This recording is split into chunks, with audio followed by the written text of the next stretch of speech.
Bienvenidos al diseño y arquitectura del juego del calamar.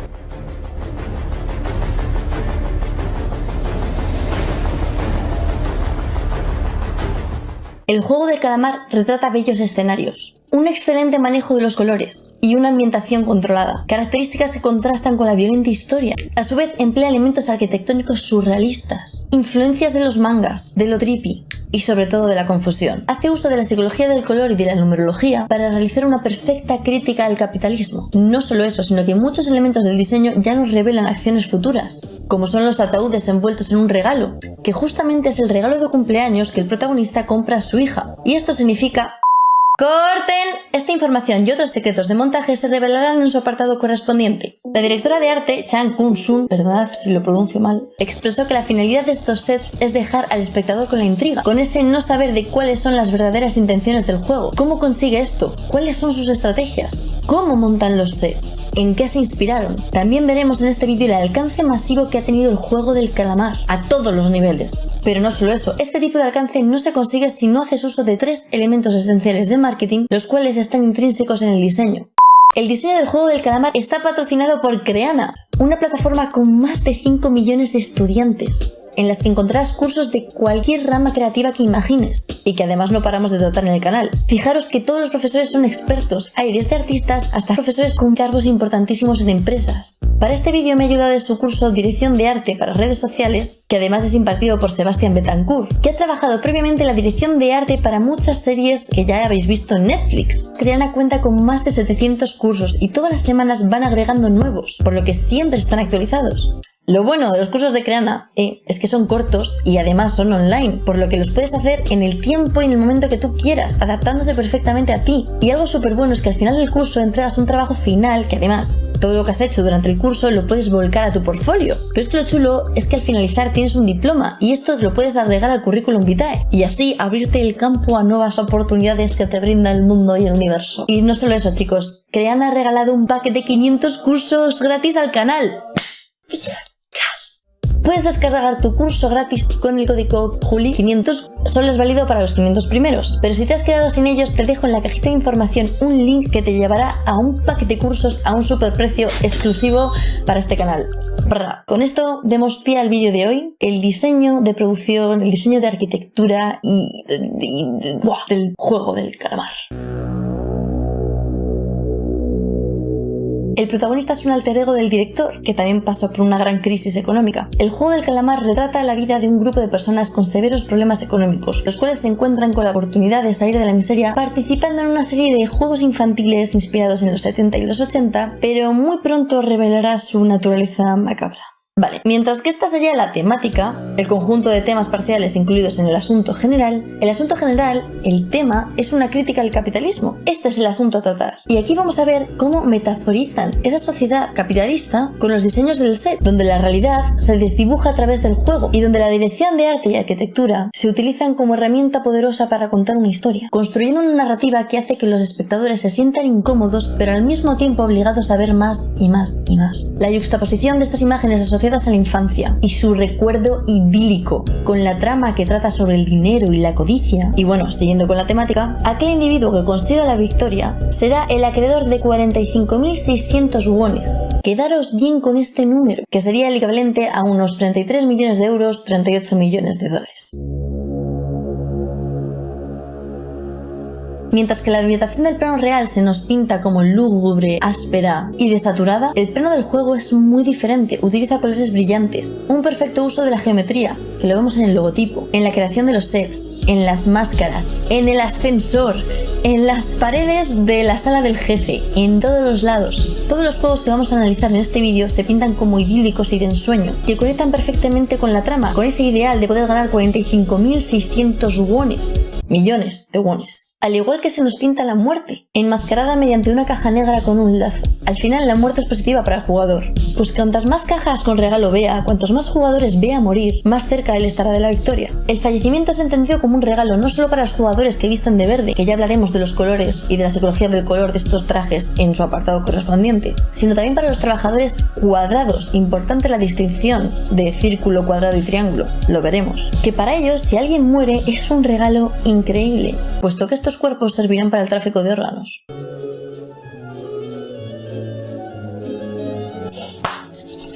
Muy bien, la meta principal del diseño de producción fue alcanzar un alto nivel de realismo y que los espectadores piensen en las intenciones ocultas del juego del calamar. Otro objetivo es hacer sentir a los actores que están jugando de verdad, para que su acción corporal sea más intensa y por ende más real. Un ensueño intrigante y desacogedor que al final estás en un tremendo desasosiego, porque nada al final puede ser tan perfecto.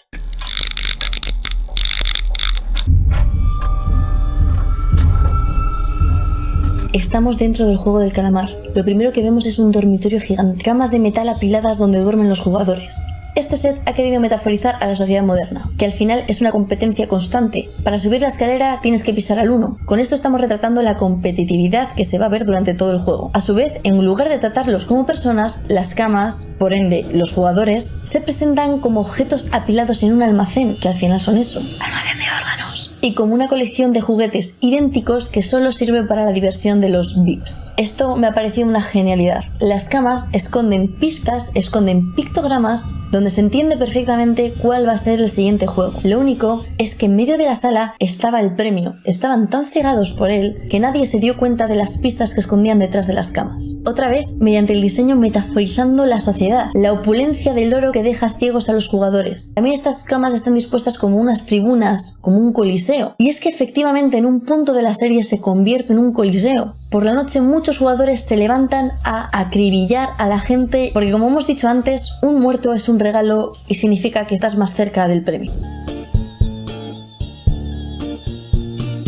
Acabamos de firmar ese sí, quiero jugar, acepto las condiciones. Entonces nos envían a una sala completamente surrealista, a un bucle de realidad infernal que acontecemos en un primer momento como precioso. Estamos flipando con el colorido que tiene y el tremendo parecido a la muralla roja de Ricardo Bofill. Ese minimalismo de ensueño con ese coloreado uniforme y monocromático. Asombroso. Y es que es perfecto. De ensueño idílico se nos está vendiendo dejar al lado todos nuestros problemas económicos. Pa' dentro. Con este set, pa' dentro. 했어요. 그 공간 안에 들어간 순간 판타지적인 세상에 와 있는 것 같은데. Espacio limpio, minimalista y calculado, como el propio juego. Pero a su vez, no sabemos ni por dónde ir. What the fuck. Es un fucking laberinto, por favor, sacadme de aquí. La incertidumbre hace al final que los laberintos sean emocionantes. Y su principal función es confundir y desorientar. Los jugadores no saben dónde está la siguiente puerta, no saben cuál va a ser el siguiente juego. Al final un laberinto es una estructura con elementos repetidos. Está confundiendo no solo al espectador, sino a los propios jugadores. Y también al diseño de producción, porque literal he leído que tuvieron que romper varios trozos del set para encontrarse porque se hicieron un lío de narices. Tuvieron muchos problemas operativos porque ya no sabían ni dónde estaban. Bueno, algo parecido pudimos ver con las escaleras y esta confusión en Inception, donde como han querido retratar aquí y como ya hizo Donatella Versace para H&M en 2011, que quiso jugar con ese mal del consumismo, con el surrealismo y los escenarios imposibles, todo tiene referencia al mismo punto. A nuestro queridísimo Escher y todas esas escaleras desorientadas entrelazadas, ese arte óptico, por ejemplo en Relativity, que es de las obras más famosas, se puede ver. Y es que estas escaleras que desafían la gravedad han sido retratadas hasta la saciedad incluso en videojuegos, como es en Monument Valley. Además, lo que hacen estas escaleras no solo es conectar los ambientes, sino también hacer una separación por niveles. Capitalismo. El director tomó la decisión de utilizar los juegos más simples y es que esto sirvió no solo para que los coreanos, sino que toda la audiencia global pudiéramos conectar con ellos. Comencemos por el primero, luz verde, luz roja. Rodar esta fue una liada que te cagas. Estuvieron ahí las 456 personas. Fue dificilísimo coordinar los movimientos. Menganito, ¿qué haces ahí? No te muevas. Fulanito, ¿qué haces? Que no te toca a ti. Ala, todos muertos, todos eliminados. Pero hablemos de la muñeca. Es una prop real, inspirada en la ilustración de Cholo Soo y Jun Lee, personajes ejemplos en los libros de estudios coreanos. Esta muñeca robot posee cámaras en los ojos, evocando el aparato de vigilancia que se encuentra en las cárceles y en las instalaciones gubernamentales de alta seguridad. La escala intimidante de la muñeca está diseñada para que los jugadores se sientan pequeños y literalmente como niños. Detrás de este robot hay un árbol sin hojas, para dar a entender que ese lugar estaba sin vida. Así el plató también representa una confusión entre los jugadores sobre la distinción entre realidad y ficción, como la película del show de Truman. Todas las 4 paredes están cubiertas por cielo falso. Las puertas son de verdad, pero las humildes chozas son de mentira. Al final este set se vuelve un valle inquietante, no sabes lo que es verdad, lo que es mentira. El robot, que es lo más loco, es de verdad, what the fuck. Bueno, después de que termina el primer juego, flipad con la última escena, Vemos la parte superior del set en una vista cenital, cómo se cierra con pájaros volando. Hasta luego libertad, chavales. Estáis encerradísimos en una jaula, estáis en una cárcel. Bueno, entre la transición de este juego al del panal, vemos los baños, que es que están pintados de un rosa pastel y de un azul pastel, que son los típicos colores para niños. Pero esto es más occidental que oriental, y esta serie es oriental. Sin embargo, cabe destacar que esta serie es de Netflix, o sea que tiene un alcance universal. Y con la globalización, pues al final... Bueno, vamos al segundo juego. Cuando éramos jóvenes, el patio del recreo parecía muy grande y al final estas estructuras poco se usan para jugar, nada no se usan. El único propósito es, como la muñeca gigante, hacer que los jugadores se sientan pequeños, como niños. Volvemos a tener un cielo falso, con nubes más caricaturescas. Aquí cada jugador tiene que recortar su propia forma, es decir, cada jugador es dueño de su destino. Con esto dieron pie a una metáfora de la gente abandonada en las calles que es dueña de su propio destino. Y es que antes de ir al tira y afloja, que me flipa, vamos a pasar por la sala de espera, y es que esto es como todo lo contrario a lo que hemos visto hasta ahora. Sus paredes curvas y la iluminación fresca hacen eco de los interiores del centro Heydar Aliyev de Zaha Hadid o de la estación Paz del World Trade Center de Santiago Calatrava. La directora de arte cuenta que el espacio en blanco es muy parecido a un sueño. Cuando pasas a través parece que entras en un mundo diferente. Es como una hoja en blanco y así lo queremos retratar, porque el tira y afloja va a ser un juego con unas dimensiones y con una dirección de arte muy diferente a la que hemos visto en los anteriores dos.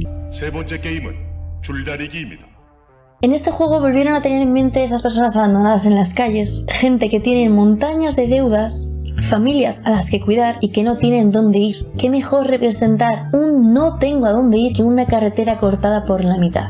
Y que ese corte es el abismo y ese corte te va a matar. Nada lo representa mejor. Pero sin embargo tenían otra propuesta que yo no la entiendo muy bien, la verdad, que era grabar en el techo de 2 escuelas primarias. Obviamente la descartaron porque dicen, pues es que nos vamos a meter con lo que no nos tenemos que meter. Y aunque la descartasen, la que se ha liado, porque ahora mismo están todos los medios de comunicación, televisión, todo el rato diciendo de que si los niños están jugando al juego del calamar y que es malo porque es violencia y no sé qué. Se está liando pardísima, luego lo vamos a ver porque... ¡Madre mía, qué calamar! Vale, este juego es una de las arenas más grandes, es una habitación de naturaleza puramente industrial. Mira, tenemos 2 estructuras gigantes que sostienen 2 elevadas plataformas que es donde van a hacer el tira y afloja. Obviamente los pórticos de color amarillo... ¿Por qué he cogido estos son los más feos? Los pórticos de color amarillo quieren asimilar a los juguetes de construcción que utilizamos cuando éramos pequeños. Los ángulos amplios sirven para deformar su escala, haciendo que toda la estructura parezca un modelo arquitectónico a escala y reduciendo otra vez a los jugadores a figuritas diminutas como juguetes. Luego esta cuerda, otra vez para hacer que su movimiento fuese 100% real, era tirada por una máquina que se enrollaba. Al final, fijaros, metaforizar la sociedad, que los actores lo sientan real, son muchas cositas que llevan muchísima preparación por parte del diseño de producción, la dirección de arte, etc. ¡Ay, qué maravilla de mundo! Lo primero tiene lugar en un callejón tradicional coreano. Aquí los personajes, para jugar, antes se asocian con personas que les agradan, como es su pareja casada. Pero la realidad se vuelve mucho más cruda cuando es a duelos. Te vas a decir adiós a tu amigo del alma. Y es que el cómo van a pintar esto es brutal. La principal preocupación era cómo retratar la puesta de sol, porque al final lo que querían enfatizar era esa nostalgia. Un echar de menos a esos momentos en los que estabas con los colegas, en el barrio, que hasta te daba la puesta de sol. Es realizada mediante una luz cálida y un telón rojo de fondo. Obviamente volvemos con esto a estar entre el límite de lo falso y real. Si ves el set a vista de pájaro, verás que arreglaron los sets bidimensionales que solemos ver en obras de teatro y los juntaron para hacer un set completo en 3D. Entonces, cuando los jugadores abren una puerta, se encuentran cara a cara con una pared u otra puerta, es decir, otra vez ese laberinto. Con esto simbolizan cómo los jugadores se ven ante una situación repetitiva, sin ningún lugar a escapar. Esa relativity de Escher, otra vez. Sin embargo, en este set también hemos visto situaciones de amistad preciosas, en las que incluso te puedes olvidar de todo lo malo que está pasando, que cada segundo está muriendo gente y estás oyendo los tiros, porque se te olvida que estás en un juego. Esto les pasó al jugador número 240 y 067. Ya sabíamos quién iba a morir antes de que la acción se ejecutase. En el set colocaron una maceta junto a cada personaje, una con una flor muerta y otra con una en vida. Y fijaros a quién corresponde cada una. Además, cabe destacar la altísima cantidad de detalles que tiene este set: el mármol, la puerta oxidada, la placa de la puerta, los alféizares, las ventanas, los paneles de vidrio. Precioso. Antes de ir al trampolín de vidrio, al mejor de todos, nos revelan lo que hacen con los muertos. A unos les incineran y a otros pues les sirven para el tráfico de órganos. Los incineradores, ha contado el director, que son una referencia a Auschwitz, el complejo formado por diversos campos de concentración y exterminio de la Alemania nazi en los territorios polacos ocupados durante la Segunda Guerra Mundial. Además, estamos en el momento en el que invitamos a los VIPs y les llevamos a una sala especial. Les llevamos a una jungla literal, a la selva. A mí esto me da muchos vibes de Sophie Tucker. Aquí vemos que los ricos están en el máximo nivel, pero es que el último nivel no deja de ser una jungla, de pavonearse de quién es el más rico o de quién acertará la respuesta del ganador. El enmascarar, y nunca mejor dicho, la jungla como muerta, como sin vida, es una jungla pero que tiene también esa parte de erotismo con la ambientación, las luces que ponen e incluso la maleza. Y es que esto se refleja en el guión, viendo como quien tiene el poder, el puma, puede coger al cervatillo y hacer lo que quiera con él. Curioso cómo este tipo de caricaturización del más alto nivel de la sociedad es tan popular. Ya vimos cómo lo retrataba The Weeknd en Save Your Tears, que también salen tipos enmascarados haciendo referencia a los todopoderosos.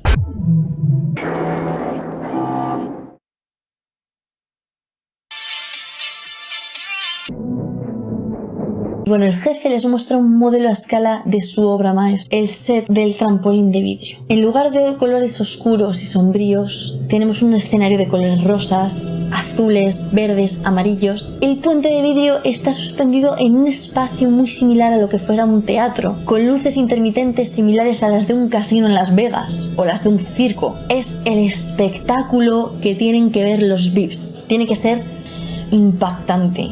Aquí la arquitectura está diseñada para ser vista como una actuación. El set real estaba suspendido a 1,5 metros de altura, suficiente para crear otra vez esta sensación de realismo en los actores. Aquí el reto era adivinar un poco cuál era el vidrio templado y cuándo era vidrio normal. Por tanto, en el cómo se rodó esto había vidrio templado de verdad. Sin embargo, el vidrio normal estaba roto ya y una plataforma mecánica de madera simulaba el efecto de caída de los jugadores. Pero chicos, ¿cómo distinguir el vidrio templado del vidrio normal? Porque cualquiera de nosotros nos podemos ver en esta situación un día. Bien, y aquí vamos a hablar de ingeniería de los materiales. Que para algo tengo un grado en ingeniería de diseño industrial y desarrollo del producto, coño. Muy bien, el vidrio normal se rompe de este modo. Sin embargo, el vidrio templado tarda mucho más en romper y se rompe así. ¿Por qué? El vidrio normal tiene una estructura de moléculas interna X. Sin embargo, cuando sometemos a este a un proceso térmico, como es el templado, sometemos a este vidrio a una carga de 600 grados. Y luego nada más salir se enfría con aire frío. Este choque de temperaturas hace que el vidrio se temple. El cómo están dispuestas sus moléculas interiores cambia. Por lo tanto, si cambia su estructura molecular, también cambia en cierto modo el color en ciertas partes, que es lo que estaba haciendo este señorín, el número 13, viendo ahí un poco, es vidrio normal, es vidrio templado, he estado toda mi vida en una fábrica de vidrios, bichis, tengo la clave, ¿sabes? Obviamente, al ser la estructura diferente, se oye diferente. Y otra cosa que podrían haber vislumbrado para ver cuál es temple y cuál es normal, es que en las esquinas de los vidrios se puede ver dónde se templa. Bueno, tras esta clase de ingeniería de materiales, pues nos vamos a... No al siguiente set, nos vamos a una escena preciosa de la que nadie está hablando y me encanta. Cuando quedan los 3 finalistas se les viste de smoking y tenemos una vista en planta, un plano cenital precioso de un triángulo maravilloso con un ajedrezado detrás blanco y negro. Es súper típico de Jodorowsky, o sea, es que no se puede ser más Jodorowsky en este momento. En su película de la montaña sagrada podemos ver múltiples escenas con múltiples formas geométricas, tal cual vemos esta, y es que Jodorowsky en la montaña sagrada no hace más que metaforizar con sets la sociedad y hacer una crítica a esta misma, que es al final lo que están haciendo en el juego del calamar. Me muero de amor. Pasamos a la escena final, el juego del calamar. Los retos comienzan como empezamos, aquí como haciendo una elipsis a todo, acabamos donde empezamos en el juego del calamar. Ya no solo es un conflicto entre 2 jugadores, es un conflicto personal, que también te digo, según estaba yendo el guión y contada la historia, se podía ver un poco que el final iba a ser así. Meten lluvia para enfatizar más aún la situación, y nosotros, como los salvajes, porque así hemos estado enganchados a esta serie, como los VIPs que contemplan, me ha encantado por toda la movida que hay detrás de los sets, pero chicos, que es que no terminamos aquí. Vamos a hablar del color. El vestuario, todo igual, repetitivo, ha sido interpretado como una alegoría a las masas, donde no hay individualidad y la desesperación prevalece. Los participantes visten un chándal verde mientras que los trabajadores es rosa. El color verde lo han elegido por el Movimiento Popular de Semaul, una iniciativa política lanzada por el presidente Park Chung-hee. Y los chándales son un paralelismo a los chándales que utilizaban los niños en los días de campo, en las escuelas, durante la década de los 70. Con el diseño de vestuario querían enfatizar otra vez esa nostalgia. Luego también eligieron el rosa, que es un color que se usa mucho con frecuencia en los cuentos de hadas. Y así, si tú eres jugador, lo que estás viendo todo el rato es el color rosa. Donde están los trabajadores, los pasillos son de color verde. Y los jugadores, que son verdes, por donde pasan, las escaleras de Escher, la muralla roja, es mayoritariamente de color rosa. Y es que los trabajadores van de verde. Al verde le aterroriza el rosa porque le supervisa y suprime al verde. Y para esto os voy a dar un ejemplo muy fácil y muy friki de Photoshop. Por ejemplo, pintamos todo esto de color verde, pero luego le ponemos ahí un puntito en otra capa rosa. Si le damos a excluir, vemos cómo queda blanco. Es decir, el rosa excluye, elimina al verde, como los rosas se cargan a los verdes. Ahora bien, si pintamos con otro color, con azul, vemos otra mezcla, vemos otro color. No lo suprime, no lo elimina, como elimina con el rosa. Esto es perfecto. ¿Y por qué ocurre esto? Básicamente porque el rosa y el verde en la rueda de color son contrarios. Entonces, la luz, como bien vemos en esta rueda, su color aditivo es el blanco, es la nada, el pasaje donde se quedaban esperando, la nada. Aquí en esta parte del color, pues también voy a decir que la realidad se pintaba con un tono gris, mientras que el juego se pintaba como los juegos de la infancia, mucho más brillantes. Pero de lo que no hemos hablado es de los colores de la sala del jefe. El jefe va a estar entero de negro. El color de lo sobrio, de la modernidad. El negro es muy superior, pero es que junto al dorado se vincula al lujo, a la opulencia. Y así es como tenemos que ver al jefe. Y es que esta combinación de colores la podemos ver en Versace, en Schiaparelli y en un millón de movidas más. Bueno, cuando vi las máscaras dije Okuda o Bondom, pero ya cuando vi la selva dije es Okuda, bro, es Okuda. Pero si bien lo que están haciendo referencia aquí es a esos todopoderosos de las fiestas de los Rothschild, una familia judío-alemán que fundaron bancos e instituciones financieras por todo el mundo. Surrealista, total y muy Illuminati.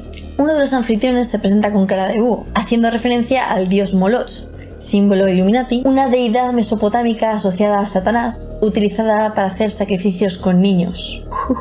Otra de esas máscaras es un venado, que es la forma en cómo se representa Baphomet, un símbolo masónico y para otros diabólico, que vendría siendo el diablo. Curiosamente, en el vídeo tenemos otro símbolo masónico más, el número 33, que es el grado más alto dentro de la logia de los masones. La numerología también forma parte del diseño y de toda la simbología alrededor de la dirección de arte. Pero es que al igual que nos lo dijeron en las macetas, también nos lo dicen con los números. Un grupo de 456 personas, profundamente endeudadas, compiten por 45.600 millones de wones. Al principio del todo, nuestro protagonista ganó en las apuestas estas de caballos 4.560.000 wones, que en verdad le fueron arrebatados a los 5 minutos. El 119 es el número de emergencia en bomberos y ambulancias en Corea del Sur. Coincidencia que fue este número el que armó el escándalo cogiendo la pistola a uno de los trabajadores. El 212 se conoce como el número del ángel. Lo sabréis por to want free. No sé cómo era ya. Bueno, que significa amor y confianza por el contrario. Perfecto para un anuncio de colonias. Bueno, la verdad es que este personaje quería eso, amor y confianza del contrario, pero se encuentra con la traición, así que va a acabar representando el odio, la mentira y la traición. Y el 13 es famoso por dar mala suerte, pero en verdad nos dio buena porque sabía identificar los vidrios. Pero aunque trajo suerte, le trajo muy mala suerte a los otros 3 concursantes, que a causa de su muerte empezó a haber un pique muy malo. Las figuras geométricas no solo están en la cancha del juego de calamar, sino que el círculo, el triángulo y el cuadrado lo vemos en muchas más partes. Lo primero en los créditos iniciales, haciendo que el símbolo del calamar se convierta en las letras, mediante una animación bastante chula, se convierta en las letras del juego del calamar. Y además los trabajadores utilizan estas 3 formas geométricas para identificar la jerarquía, para identificar su trabajo. El director, que también ha sido guionista, se inspiró en las hormigas obreras porque tienen un solo propósito dentro de la colonia. ¿Pero por qué el círculo son los trabajadores, el triángulo son los que llevan las armas y el cuadrado los gerentes? Pues aquí nos remitimos a la historia de la Bauhaus, porque alguien ya hizo esto mucho más antes. Johann Sitten, un profesor de la Escuela de Diseño, Artes y Arquitectura, era una obra de arte total, ya hizo esto con las formas geométricas, identificándolas con colores. Hizo una encuesta a sus alumnos y la mayoría coincidieron en lo mismo, coincidieron en esto. El porqué de estos colores lo explico en el vídeo sobre psicología del color. Pues bien, aquí hacen lo mismo. El círculo, que lo asociamos con el color azul, no tiene ninguna esquina, es universal, al igual que el mar, al igual que el agua. El círculo y el azul es cotidiano, por tanto no hay mejor forma para representar a los trabajadores. El triángulo es el amarillo chillón y es la forma geométrica con los ángulos más cerrados. Sus esquinas son muy pronunciadas y desafiantes. Es el símbolo perfecto para los que llevan las armas. El cuadrado lo asociamos con el rojo y el rojo lo asociamos con el poder. El cuadrado es perfecto, tiene los ángulos paralelos 2 a 2. Sus ángulos forman 90 grados, los perfectos 90 grados. Esta forma no podría haber sido otra que para los gerentes. Es que es maravilloso el mundo del diseño. Muy bien, si analizamos La Casa de Papel, tenemos 3 elementos clave. Lo primero, tienen un color, el rojo. Dentro de una atmósfera súper oscura. Es brutal ese color. Y además el rojo es el color de la mejor publicidad, como vimos en Psicología del Color. O sea, increíble. Tienen un himno. Bella chao, bella chao, bella chao, chao. Y tienen una imagen, la máscara de Dalí. ¿Y qué tiene el juego del calamar? Tiene un color, su color es el verde, su color es el de la esperanza, de esos chándales que llevaban los niños de Corea de los 70-80. El juego del calamar también tiene un himno, el Fly Me to the Moon de Frank Sinatra, y tiene una imagen muy reconocible por todos nosotros, que es la máscara de Okuda, la voy a llamar así, y las máscaras con las 3 figuras geométricas. Ya está, identidad de marca, marketing, bombazo. Al final, todo esto forma parte de la iconografía del juego del calamar. Y justamente son estas 3 cosas son las que la gente coge y utiliza pues para hacerse su disfraz de Halloween, porque en verdad este Halloween yo creo que solo vamos a ver a gente disfrazada de esto. Revolución en redes. El juego del calamar ha alcanzado límites insospechados. Ha traspasado Netflix, ha ido a los patios de los chiquitos pequeños y también a Twitch. El Rubius organizó un torneo masivo imitando la serie. En él estaban un montón de streamers españoles que conocemos todos. Y al final este juego se jugó en Roblox, pero con un servidor que había creado el propio Rubius. O sea, flipas, ha contratado a los desarrolladores para que le hagan absolutamente todo. Y es que los desarrolladores ahora mismo tienen que estar chetadísimos, porque todo esto que os estoy contando seguramente que ya lo sepan, porque han tenido que hacer todos los sets a medida. Locura. Todos los streamers que deseaban participar tenían que donar 50 euros al ganador de cada partida. Por cada partida, si ganabas, pues te llevarías 6.100 euros. En total, pues 6.100 por 6. Haz la cuenta. Bueno, también hemos visto el filtro de Instagram, que hemos utilizado todos también. Y obviamente también hemos visto el meme de Lil Nas con este juego, como no podría ser, que Lil Nas siempre está haciendo memes absolutamente de todo. No nos sorprende. Y bueno, fliparos, porque a un proveedor de servicios de internet de Corea del Sur se le cayó todo y ha demandado a Netflix por la cuantía de, ya no sé si eran 20 millones, 50 millones... Porque al final el sistema colapsó porque todo el mundo estaba a tope con el juego del calamar. O sea, me parece brutal. Me parece un meme esto ya. Yo no sé si esto es realidad, esto es meme. Vivimos en el juego del calamar. En fin. La muñeca gigante del juego del calamar es real y puedes verla en Matcha Land en Incheon. Y el enorme patio de juegos fue recreado para una instalación emergente en la estación de Itaewon en Corea. Volviendo a querer retratar ese límite entre lo falso y real que veíamos desde el juego número 1, al final estamos todo el rato entre límites, entre el límite de la vida y la muerte. Entre el límite en el que compres a tu hija un regalo que es un arma o que se quede en la gracia de que es un mechero y es un juguete. Entre el límite de te estoy haciendo un regalo y el que una persona acaba de fallecer. Y hablando de límites, estamos jugando con gente que vive al límite en el juego de la vida. La historia del juego del calamar es una alegoría a nuestra sociedad moderna, la cual representa una competencia extrema y capitalismo. Lograr retratar un sistema social mediante el diseño y la arquitectura y que además ayude tanto a los actores a sentirse tal y cual sus personajes, a sentir ese miedo que sentían y ayudarnos a nosotros a darnos pistas de cómo va a seguir, hacer con ello una identidad de marca y que eso explote, es brutal. Para finalizar, os voy a dejar con una cita de la directora de arte. He trabajado en muchos géneros diferentes antes, como tramas históricos. Yo diría que con el juego del calamar me animaron a usar mi imaginación al máximo. No tuve que preocuparme por los gastos de producción, eso es a lo que aspiramos todos los que nos dedicamos a esto, y fue una gran oportunidad para mí probar activamente nuevos diseños. Fue muy divertido y un honor trabajar en el programa. Pues qué suerte, chica. Pero bueno, que lo has hecho muy bien, ¿eh? Bueno, ahora es vuestro turno. Si queréis que este canal siga respirando y viviendo, os agradecería que le dejaseis un like o un dislike, lo que os haya parecido. Y si os ha gustado, que os suscribáis a este canal, me apoyéis en otras redes sociales, que estoy hablando todo el rato de estas cosas porque no salgo de aquí, soy bastante friki. También podéis uniros a mi Patreon o al botón de únete, que dentro de poco lo activaré. Si quieres que hable sobre un tema, déjamelo en comentarios y nos vemos en los siguientes vídeos. Chao. Perfect.